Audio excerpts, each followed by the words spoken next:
நம்ம அத்லெட்டில் பார்த்தீங்கன்னா 100 metres 400 metres 1500 அப்புறம் மாரத்தான் அதாவது லாங் ரன் பண்ணுறது அந்த மாதிரி சொல்லிட்டு காம்படிஷன் இருக்கும். இதை நீங்கள் கவனிச்சு பார்த்தீங்கன்னா 100 மீட்டர்ஸ் ஓடுற பிளேயர் வந்து பார்த்தீங்கன்னா 400 ஓட மாட்டார், 400 ஓடுறவர் 1500 இருக்க மாட்டார், மாரத்தானில் இருக்கிறவர் 100 மீட்டருக்கு வரவே மாட்டார். என்னென்னா அவங்கவுங்க வந்து எப்படி ப்ராக்டிஸ் பண்ணி வச்சுருக்காங்களோ, அவங்கவுங்க ஸ்டாமினாவுக்கு ஏற்ற மாதிரி அவங்கவுங்க எப்படி தங்களை பக்குவப்படுத்தி வச்சுருக்காங்களோ உடல் லெவல்லும் மன லெவல்லையும் அவங்க அந்த காம்படிஷனில் மட்டும்தான் பங்கெடுப்பாங்க, தயார் பண்ணி வச்சுருப்பாங்க. ஸோ ஏன்னா ஒரு 100 மீட்டர் ஓடுறவரால் ஷார்ட் டேர்மில் வந்து ஒரு ஸ்டாமினா கொடுத்து ஒரு புஷ் பண்ணி அவரால் சீக்கிரமாக அந்த இடத்த கடக்க முடியுமே தவிர, அவரால் அதே மாதிரி ஒரு மாரத்தான் மாதிரி லாங் ரன் பண்ண முடியுமா அப்படின்னா முடியாது. ஓகேங்களா? ஸோ லாங் ரன் பண்ணவர் ரொம்ப ஸ்டாமினாவாக இருப்பார், அவரால் ஒரு ஷார்ட் டைமில் ஒரு டிஸ்டன்ஸை கவர் பண்ணுற அளவுக்கு அவருக்கு ஃபோர்ஸ் இருக்குமானா இருக்காது.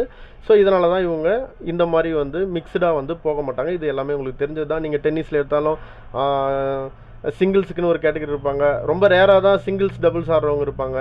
ஸோ இந்த மாதிரி வந்து இருக்கும். நீங்கள் கிரிக்கெட்டில் எடுத்துட்டிங்கன்னா உங்களுக்கு இதே மாதிரி டெஸ்ட் மேட்ச் பிளேயர் இருப்பாங்க, ஒன் டே மேட்ச் பிளேயர் இருப்பாங்க, T20 பிளேயர் இருப்பாங்க. ஸோ T20 பிளேயர் வந்து பார்த்தீங்கன்னா டெஸ்ட் மேட்ச்சில் வந்து நிறைய பேர் விளையாட மாட்டாங்க. ஏன்னா இங்கே வந்து ஷார்ட் டேர்மில் பர்ஃபார்ம் பண்ணோம், அங்கே வந்து ஒரு லாங் ரன் நின்று விளையாடணும். உங்களுக்கு தெரிஞ்சிருக்கும், விராட் கோலி ஒரு சில பிளேயர்ஸ் தான் வந்து பார்த்தீங்கன்னா 3 ஃபார்மேட்லேயும் விளையாடுவாங்க.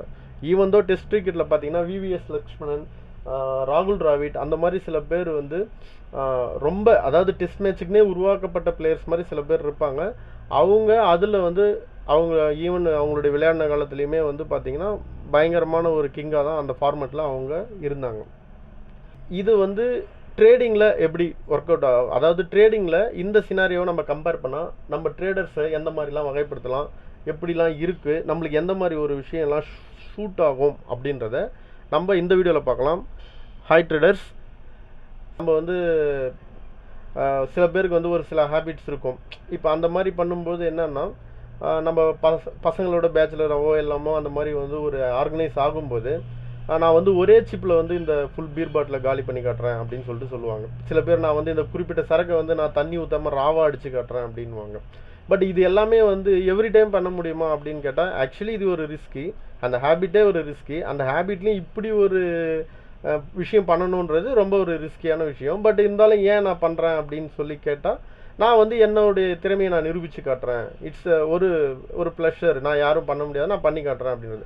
ஆனால் இதை வந்து அவனால் 2 வாட்டி அடுத்த வாட்டி பண்ண முடியுமான்னு கேட்டாலும் பண்ண முடியாது. அது வந்து பெரிய ஒரு பிரச்சனையில் கொண்டு போய் விட்டுரும்.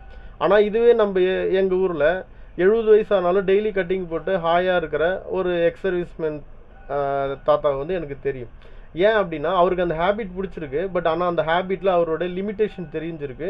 ஸோ அவர் ஸ்டில் வந்து பார்த்தீங்கன்னா 70+ ஆனாலும் அவருக்கு இந்த ஒரு ஹேபிட்னால எந்த பக்க விளைவும் இல்லாமல் தொடர்ந்து அதை வந்து பண்ணிகிட்டே இருக்காரு. But he is enjoying that moment, அவ்வளோதான். ஸோ அதே மாதிரி தான் நம்ம என்ன இது எல்லாத்தையும் ஓவராலாக எங்கே கோரிலேட் பண்ண வரோம் அப்படின்னா, இப்போ ட்ரேடிங்கில் வந்து மோஸ்ட் ஆஃப் தம் அப்படின்னு வரும்பொழுது சில பேர் வந்து சொல்லுவாங்க, நான் வந்து பார்த்தீங்கன்னா அப்படியே 1000 குவான்டிட்டி போட்டு அப்படியே வந்து ஒரு டக்குன்னு ஒரு 5 பாயிண்டில் வெளில வந்துட்டேன், அப்படியே ஒரு 10 பாயிண்டில் வெளில வந்துட்டேன், ஒரு இவ்வளோ ஹியூஜ் குவான்டிட்டி போட்டு அப்படியே வந்துட்டேன் அப்படின்றது அதை ஸ்கேல்பிங் மாதிரி அப்படின்னு சொல்லிட்டு அதை வந்து சோஷியல் மீடியாவில் ஸ்க்ரீன்ஷாட்டாவோ இல்லை அது ஒரு பெரிய ஒரு சாதனையாகவோ வந்து நம்ம வந்து பார்க்க கேள்விப்பட்டிருப்போம். பட் நான் என்ன சொல்ல வரேன்னா, இப்போ லாங் ரன்னுக்கு எது செட் ஆகுமோ, இப்போ நான் அந்த ஓவராலாக உங்களுக்கு சொன்ன எல்லா எக்ஸாம்பிளுக்கும் உங்களுக்கு தெரிஞ்ச எக்ஸாம்பிள் தான் இருக்கும், புதுசாக நான் எதுவும் பில்டப் பண்ண வரல. பட்டு நம்ம ஒரு லாங் ரன்னுக்கு எது செட் ஆகுமோ அதுதான் நம்ம வாழ்க்கைக்கும் செட் ஆகும். இப்போ நான் எப்படி சொல்கிறேன், தாத்தாவோட எக்ஸாம்பிள் சொன்னேன் பார்த்தீங்களா, அந்த மாதிரி எனக்கு ஒன்று பிடிச்சிருக்கு, ஆனால் நான் இதை வந்து அன்டில் என்னுடைய லைஃப் லாங் நான் பண்ணணும் அப்படின்னா அப்போ அதில் ஒரு லிமிட்டேஷன் வேணும். எனக்கு ஒரு ட்ரேடிங்கு நான் பண்ணணும், நான் சம்பாதிக்கணும், எனக்கு இதில் தான் வந்து வாழ்வாதாரமே இருக்குது, இல்லை நான் ஏதோ ஒன்று நம்மளுக்கு இருக்கும் இல்லையா, அதில் ஒரு ஈர்ப்பு இருக்கலாம். சில பேர் ஈர்ப்புக்காக பண்ணலாம், இல்லை என்ன மாதிரி வருமானத்துக்காக பண்ணலாம், சில பேர் பேஷனுக்காக பண்ணலாம். அப்படின்னு சொல்லி எந்த அடிப்படையில் நீங்கள் வந்தாலுமே லாங் ரன் பண்ணணும் அப்படின்றது தானே கான்செப்ட். சும்மா இன்றைக்கி வந்து நாளைக்கு போகணும் அப்படின்னு சொல்லி அப்படி நீங்கள் நினைக்கிறவங்களா இருந்தால் நீங்கள் என்ன வேணால் பண்ணிட்டு போகலாம். பட்டு இந்த மாதிரி வந்து ஒரு ஹியூஜ் குவான்டிட்டி போட்டு பண்ணுறவங்க அந்த ஒரு வாட்டி 2 வாட்டியோடு இருக்கலாம். பட் அவங்களுடைய மைண்டு அந்த மென்டாலிட்டி எப்படிலாம் வந்து ஒர்க் ஆகும், அதனுடைய எங்கே கொண்டு போய் அவங்க விடும் அப்படின்றத நம்ம இந்த வீடியோவில் பார்க்கலாம்.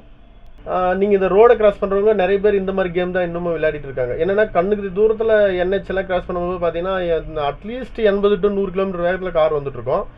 அவங்க கண் பார்வையில் ஒரு எடுத்துங்களேன் ஒரு 200 மீட்டர்ஸ் தூரத்தில் அது தெரியும் விசிபிளாக. இருந்தாலும் நம்ம இங்கேருந்து அந்த ஒரு என்ஹெச்சோட அளவு எவ்வளோ இருக்கும், 100 மீட்டர்ஸ் இருக்குமா, நம்ம வந்து இதை கிராஸ் பண்ணிடலாம் அப்படின்னு அவங்க ஒரு தப்பு கணக்கு போடுவாங்க.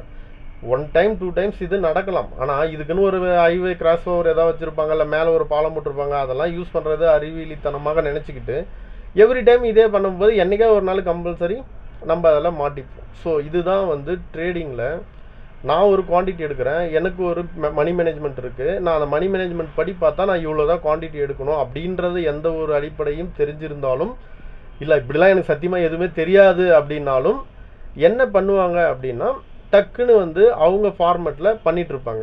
திடீர்னு ஏதாவது ஒரு வகையில் நம்ம மைண்ட் வந்து அப்படியே டியூன் ஆகிட்டு கரெக்டாக தான் போயிட்டுருக்கோம். திடீர்னு என்ன பண்ணுவாங்கன்னா, இன்றைக்கி எக்ஸ்பைரி ஆச்சு, போன எக்ஸ்பைரியில் வந்து இப்படி தூக்கி அப்படி தள்ளுச்சு, அப்போ இந்த எக்ஸ்பைரியில் அந்த மாதிரி ஏதாவது ஒன்று பண்ணு, டக்குன்னு இது ஒரு வாய்ப்பாக எடுத்து நம்ம ஒரு இப்போ நம்ம வந்து ஒரு 200 குவான்டிட்டியில் ட்ரேட் பண்ண வேண்டிய ஆள், நம்மக்கிட்ட கேபிட்டல் இருக்குது, சரி போடு ஒரு 500 போட்டு அப்படி லைட்டாக மேலே தூக்கி இந்த மாதிரி ஒரு நாளில் நம்ம எதாவது பண்ணாதான் உண்டு அப்படின்னு நீங்கள் தப்பாக டியூன் ஆகிட்டிங்கன்னா கம்பல்சரி அது உங்களுக்கு காலி பண்ணிவிடும். மேபி நீங்கள் ஒரு வாட்டி 2 வாட்டி வந்து ஈவந்தோ லிவரேஜ் பேஸில் எப்படியா வந்து எடுத்து ஒரு 10 பாயிண்ட்டை சம்பாரிச்சிருக்கலாம். நீங்கள் இந்த ஏன் 10 பாயிண்ட்டு திருப்பி சொல்கிறேன்னா, இந்த மாதிரி அதிகமாக குவான்டிட்டி போடுறவங்க நார்மலாக ட்ரேட் பண்ணுறத விட 5 டைம்ஸ் 6 டைம்ஸ் அதிகமாக குவான்டிட்டி போடுறவங்க அதுக்கு மேலேயும் இருக்கிறது இல்லை. ஓகே, அதையும் நம்ம வந்து நிறைய கண்கூடாக பார்த்துருக்கோம். ஒரு வாட்டி 2 வாட்டி போயிட்டு ஒரு அதுலேருந்து ஒரு 10,000 20,000 50,000 ஏதோ ஒன்று சம்பாரிச்சு விட்டு அதையே நீங்கள் அடுத்த வாட்டி ட்ரை பண்ணணும்னு நினைக்கும் போது, ஈவன் ஏன் அதை சொல்கிறேன் அப்படின்னா, மார்க்கெட்டில் வந்து ரிஸ்க் மட்டும் தான் நம்ம கண்ட்ரோலில் இருக்குது, ரிவார்டு நம்ம கண்ட்ரோலில் கிடையாது. அப்படி ரிவார்டு உங்கள் கண்ட்ரோலில் இருக்குது அப்படின்னு நீங்கள் நினச்சிங்கன்னா, இந்த வீடியோ பார்க்குறவங்க அப்படி யார் சொன்னது ஏன் கண்ட்ரோலில் தான் ரிவார்டும் இருக்குது அப்படின்னு நீங்கள் நினச்சிங்கன்னா, நீங்கள் வந்து ஒரே ஒரு ட்ரேடில் உங்கள் சொத்து மொத்தத்தையும் விற்று இந்த நீங்கள் ரிவார்டு என் கண்ட்ரோலில் இருக்குது அப்படின்னா, உங்களால் கேரண்டியாக ஒரு 10 பாயிண்ட் இந்த ட்ரேடில் நான் என்னால் கேரண்டியாக 10 பாயிண்ட் எடுக்க முடியும்னு சொன்னால், உங்கள் ஒட்டுமொத்த சொத்தையை விற்று நீங்கள் அதில் போட்டு அந்த 10 பாயிண்ட்டை எதுக்கு 5000 குவான்டிட்டி 2000 குவான்டிட்டி ஒரு 1 lakh குவான்டிட்டி போட்டு நீங்கள் செட்டில் ஆகிருக்கலாமே. ஸோ ஏன் நம்ம அப்படி பண்ணுறது இல்லைனா, இந்த எவ்ரி ட்ரேட்லேயும் I can control my stop loss, I can control my loss தானே தவிர I cannot control my reward. இந்த ட்ரேடில் நான் இது என்னுடைய பேஸ்டான என்னுடைய டெக்னிக்கல் இப்படி இங்கே ஒரு என்ட்ரி வரும், நான் எடுக்கிறேன், அவ்வளோதானே தவிர இங்கே எவ்வளோ வந்து மேலே போகும், இது 40 பாயிண்ட் தருமா 50 பாயிண்ட் தருமா 20 பாயிண்ட் தருமான்றது எனக்கு தெரியாது. அப்படி தான் ஒவ்வொரு ட்ரேடும் எடுக்கப்படுது. ஓகேங்களா? ஸோ இந்த ட்ரேடு ஒருவேளை ரிட்டர்ன் ஆச்சுன்னா எனக்கு வந்து 20 பாயிண்ட் லாஸ் ஆகும்போது 200 குவான்டிட்டிக்கு 5000 லாஸ் ஆகும், அவ்வளோதான் என்னால் கண்ட்ரோல் பண்ண முடியும். ஸோ ரிவார்டு நம்ம கையில் கிடையாது. அப்படி ஒருவேளை ரிவார்டு உங்கள் கையில் இருக்குதுன்னு நினச்சிட்டிங்கன்னா நீங்கள் ஒரு தப்பான புரிதல் இருக்கீங்க அப்படின்னு தான் அர்த்தம். ஸோ நம்ம பேஸ்டான் பேக் டெஸ்ட் ரிசல்ட்டை வச்சு பேஸ்டான முன்னாடி இதை வச்சு தான் இந்த என்ட்ரி படி இப்படி போகும்போது போகும் அப்படின்னு நம்ம நினைக்கிறோம், அவ்வளோதான். ஸோ அப்படி இருக்கும்போது நீங்கள் இந்த மாதிரி வந்து டக்குன்னு ஒரு 1000 குவான்டிட்டி, அதாவது உங்கள் 1000ன்றது நான் ஒரு எக்ஸாம்பிள் சொல்கிறேன், உங்களுடைய கேபிட்டலுக்கு ஒத்து வராத குவான்டிட்டி அது என்னன்றது நீங்களே புரிஞ்சுக்கணும். அப்படி நீங்கள் ஒரு வாட்டி போட்டு ஒரு வாட்டி 2 வாட்டி நீங்கள் ரிவார்டு எடுத்திருந்தா கூட இது வந்து கம்பல்சரி உங்கள் மைண்டில் ஒரு சைக்காலஜிக்கலாக ஒரு டியூனை உங்களை தப்பாக பண்ணி விட்ரும். என்னென்னா, நீங்கள் ஒரு அலைவரிசையில் இருப்பீங்க 80.7.5 சூரியன் எஃப்எம் அப்படின்ற மாதிரி வச்சிங்கன்னா அது சூரியன் எஃப்எம் தான் வரும். ஒரு பாயிண்ட் தரனாலும் வேறு எஃப்எம் வந்துடுன்ற மாதிரி நீங்கள் இந்த மாதிரி ஏதாவது 1 or 2 ட்ரேடில் வந்து ஏதோ ஒரு காரணத்துக்காக இன்றைக்கி இந்த நியூஸை கேட்டேன் அந்த நியூஸை கேட்டேன் அப்படின்னு சொல்லிட்டு ஏதாவது ஒன்று காரணத்துக்காக நீங்கள் போயிட்டீங்க அப்படின்னா, அதில் ஒரு வேளை நீங்கள் ரிவார்டே வந்து 50,000 1 லட்சம் எவ்வளோ வேணால் சம்பாதிச்சிருந்தாலுமே இதை அடுத்தடுத்த வாட்டி உங்களை செய்ய தூண்டும். நீங்கள் அறியாமையா போன வாட்டி பண்ணோம் இல்லையா, அதையே இந்த மாதிரி பண்ணலாம் அப்படின்னு சொல்லிட்டு. ஃபார் எக்ஸாம்பிள் நேற்று எக்ஸ்பைரி டே எடுத்துக்கிட்டீங்கன்னா கூட இதுக்கு முன்னாடி எக்ஸ்பைரி டேயில் வந்து இப்படி ஆச்சு, டக்குன்னு லாஸ்ட்டு 30 மினிட்ஸில் வந்து இவ்வளோ பெரிய மூவ் வந்துச்சு அப்படின்றதுனால அந்த மூவுக்காக வெயிட் பண்ணி அந்த டைமில் போயிட்டு நீங்கள் எதையாவது போட்டு அப்படி பண்ணி கடைசியில் எல்லாத்தையும் ஜீரோ பண்ணி விட்டுருச்சுன்னா, ஸோ நீங்கள் வந்து மைண்ட் லெவலில் அடுத்து வந்து கம்பல்சரி வீக் ஆவீங்க. அப்புறம் அதில் இன்னொன்று என்ன நடக்கும் அப்படின்னா, இந்த மாதிரி எடுக்கும்போது கம்பல்சரி பெரும்பாலும் வந்து ஸ்டாப் லாஸ் போட மாட்டாங்க. ஏன் அப்படின்னா, ஒரு எக்ஸாம்பிள் 1000 குவான்டிட்டி எடுக்கிறோம் அப்படின்னா நம்மளுக்கு 1000 பாயிண்ட் 10 பாயிண்ட்ஸ் வந்தாலுமே நம்மளுக்கு 10,000 ரூபாய் ப்ராஃபிட் காட்டும். அதுக்கு மேலே போச்சுன்னா 20,000 ரூபாய் காட்டும். ஸோ அப்போ நம்ம என்ன பண்ணுவோம்னா, பேஸ்டான என்ட்ரி எக்ஸிட் ரூலெல்லாம் மறந்துடுவோம், ப்ராஃபிட் மேலே கண்ணு வைக்க ஆரம்பிச்சிருவோம். ஸோ எவ்வளோ காட்டுது அப்படின்னு போக ஆரம்பிச்சிருவோம். அப்போ நீங்கள் என்ன பண்ணுவீங்க, ஒரு 20,000 30,000 ஏதோ ஒரு அமௌண்ட்டை புக் பண்ண ஆரம்பிப்போம். இல்லை எனக்கு தெரிஞ்சு 10 பாயிண்ட் 5 பாயிண்ட்டில் வெளியே வர ஆரம்பிச்சிருவீங்க. ஆனால் ரிட்டர்ன் ஆச்சுன்னா நீங்கள் வந்து இப்போ ஒரு 1000 குவான்டிட்டி இன்ட்டு 50 ப்ரீமியம் உள்ள ஒரு இதை வாங்கியிருக்கீங்க அப்படின்னு வச்சிங்களேன், 50,000 ரூபாய் நீங்கள் இன்வெஸ்ட் பண்ணியிருக்கீங்க அப்படின்னா அது 45 வந்தாலும் 40 வந்தாலும் 35 வந்தாலும் உங்களை புக் பண்ண தோணாது. என்ன நினைப்பீங்கன்னா, இது மேலே வந்துரும்னுவீங்க. அப்படி போகும்போது அது ஜீரோ ஆகிற வரைக்கும் பெரும்பாலும் பார்த்துட்டு இருந்தவங்க தான் இருக்காங்க. ஓரளவுக்கு வந்து ஸ்ட்ராங் சைக்காலஜி இருந்தால் சரி இது தேராத கேஸு அப்படின்னு சொல்லிட்டு 25 ஏதோ பாதிக்கு பாதியாக வந்தால் வரட்டும் அப்படின்னு சொல்லியிருப்பாங்க. ஆனால் மோஸ்ட் ஆஃப் தம் கேசஸ் வந்து 0ல் தான் பண்ணி வைப்பாங்க. ஸோ அப்போ நான் இப்போ என்ன சொல்ல வரேன் அப்படின்னா, ட்ரேடிங்கில் லாங் ரன்னுக்கு எது செட் ஆகுமோ அதை பண்ணுங்க. ஒரு நாளும் வாரத்தில் ஒரு நாள் நான் பிரியாணி சாப்பிட்டேன் அப்படின்னா இட்ஸ் ஓகே. என்னால் டெய்லி பிரியாணி சாப்பிட முடியும்னா ஓகே, அது உங்கள் கெப்பாசிட்டி அப்படின்னா. நான் 3 வேளையும் பிரியாணி சாப்பிட முடியும்னா, ஆனால் நீங்கள் 3 வேளையும் பிரியாணி எனக்கு தெரிஞ்சு 1 மந்த்தை தாண்ட மாட்டீங்க அப்படின்ற மாதிரி தான் இருக்கும். ஸோ அப்போ என்ன சொல்ல வரேன் அப்படின்னா, நான் லாங் ரன் பிரியாணி சாப்பிட்ணும் அப்படின்னா நான் முதல்ல உயிரோடு இருக்கணும்.